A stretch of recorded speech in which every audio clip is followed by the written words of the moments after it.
What happens when you're so bad that you become legendary? Imagine crashing your way to infamy, stumbling through pit stops, and being so forgetful that you leave your seatbelt behind. Welcome to DRS Speed Hunters, and today we're going to take you on a lap around the Hall of Shame, where the most infamous F1 drivers in history reside. Buckle up, or not, because these guys probably forgot their seatbelts. Number 1. Yuji Ide. Yuji Ide's F1 debut at 31 was unusual, but his background hinted at promise. Runner-up in Japanese F3 and Formula Nippon, wins in Super GT and French F3. However, Bahrain's season opener revealed a very different story. Ide struggled to keep his car on track, spinning, stumbling, and crashing. Qualifying 3 seconds behind teammate Takuma Sato and 7 seconds off Michael Schumacher's pace, that wasn't ideal. Malaysia brought minor improvement, but Australia saw Ide spinning in practice and hindering faster drivers in qualifying.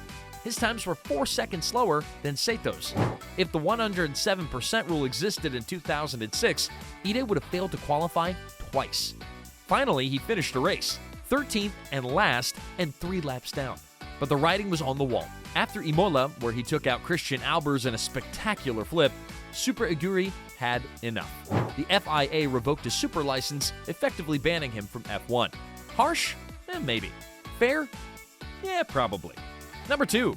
Taki Inoue. Now, Taki Inoue's F1 stats are dismal.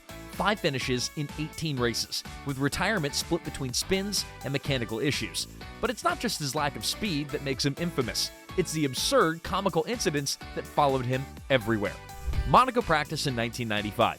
Inoue's footwork stalled at Mirabeau. As he waited for a tow, French rally legend Jean Ragnodi came barreling through the swimming pool section and slammed into Inoue's car. Inoue wisely kept his helmet on but forgot his seatbelt and was flipped upside down. His post-crash assessment, quote, "If my balls don't move, there's brain damage." Luckily, he walked away unscathed. But that wasn't his last course vehicle encounter. At the Hungarian GP, his smoking footwork prompted him to grab a fire extinguisher. As he rushed back to his car, a course vehicle blew him off his feet, sending him rolling across the bonnet. Inoue bounced up, hopped around, and collapsed. Slightly sore leg aside, he thankfully was fine. But this blooper ranks among some of F1's most hilarious. To Inoue's credit, his driving improved slightly as the season progressed. However, a 1996 Minardi drive fell through due to a sponsor withdrawal. Inoue has since embraced his terrible driver status, often seen joking about his misadventures. Number 3. Jean-Denis Delatraz. Meet Jean-Denis Delatraz, the Swiss driver who redefined consistency. Consistently terrible, that is. His 26 starts without scoring a point are the stuff of a legend. Or should we say infamy. Delatraz's F1 adventure began in 1994 with La Rousse, where he managed to be 3.2 seconds slower than his teammate in Australia. Not bad for a debut. Then he improved to 10 laps down when his gearbox gave out after 56 laps. Pacific Team thought, well, hey, why not give him another chance? Big mistake. In Portugal, Delatraz was a staggering 12 seconds off pole time and 5 seconds slower than the next fastest driver. He retired with a cramp. Yes, a cramp after 14 laps. We're no doctors, but maybe he should have stretched. His final outing at Nürburgring was still more of the same. Murray Walker's iconic commentary says it all. What is Delatraz doing? As Delatraz weaved across the track for no reason, we were wondering the exact same thing. After failing to secure sponsor payments, Delatraz's F1 career ended with a whimper. His lack of pace prompted F1 to introduce the 107% qualifying rule, essentially saying, no more Delatrazes, please. But don't feel bad for Jean-Denis, he found success in sports cars, winning his class twice. Who knew that being terrible in F1 would be a catalyst for greatness elsewhere? Number 4. Nikita Mazepin. Nikita Mazepin is probably the strongest contender for the driver who made headlines for all the wrong reasons. With a father rich enough to buy him a seat, Mazepin's F1 career was a lesson in money can't buy you talent. One iconic moment summed up his struggles. At the 2021 Bahrain GP, Mazepin spun out of the track on the very first lap. Yes, you read that right. Lap 1, turn 1. It was a sign of things to come. But the cherry on top was his infamous clash with teammate Mick Schumacher at the 2021 Dutch GP. Mazepin tried to pass Schumacher on the inside, only to realize that he wasn't actually alongside him. The resulting spin was more befitting of a karting novice than an F1 driver. Nikita Mazepin's 2021 debut with Haas was marred by controversy both on and off the track. His aggressive driving earned him penalties and criticism, labeling him a reckless driver. However, it was his family's ties to the Russian president and alleged involvement in the Ukrainian conflict that sparked the most outrage. After a dismal 2021 season, Mazepin's Haas contract was terminated due to Russia's invasion of Ukraine. His F1 career ended with a thud, leaving fans wondering, what if he spent more time improving his driving skills instead of relying on daddy's wealth? Mazepin's F1 career was certainly a masterclass on how not to drive. Number 5. Giovanni Lavaggi. Giovanni Lavaggi, the Italian driver who struggled to make an impact in F1, only had 10 starts and 0 points. Lavaggi's career was marked by constant disappointment. 7 retirements and 3 failed qualifications solidified his reputation as one of the sport's least successful drivers. Lavaggi's tenure with Minardi and Pacific, 2 of F1's most struggling teams, didn't help. His best finish, 10th at the 1995 German GP, was a rare highlight in an otherwise dismal career. Despite his on-track woes, Lavaggi's determination earned him respect. His post-F1 life has been quieter, but his legacy as one of F1's worst drivers still remains. Number 6. Ken Tyrrell.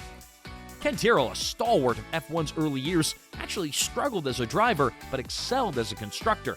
His best finish was 6th, which was in the 1962 French GP and 1963 Italian GP. In all his driving career, he yielded only 2 points from 51 starts, with 24 retirements and 10 failed qualifications. During the 1963 Monaco GP, Tyrrell's slow pace caused frustration among the other faster drivers. Eventually, Graham Hill and Lorenzo Bandini reportedly asked the marshals to black flag Tyrrell for holding up the field. Tyrrell's response? "I was going as fast as I could." This humorous exchange has become legendary in F1 folklore.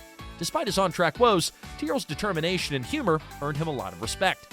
And Tyrrell's true legacy lies in founding Tyrrell Racing, which won 23 Grand Prix and introduced talented drivers. Number 7. Al Pease. In a rare and humiliating incident, Canadian driver Al Pease was disqualified from the 1969 Canadian Grand Prix for an unusual reason. He was just too slow. Pease's struggles were evident, having completed only 22 laps, less than half of the leader Jackie Stewart's total.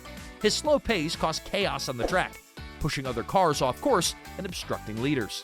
But the final straw came when Pease nearly collided with Stewart, prompting team owner Ken Tyrrell to protest the race officials. As a result, Pease became the only member in F1 history to be black flagged and disqualified for driving too slowly.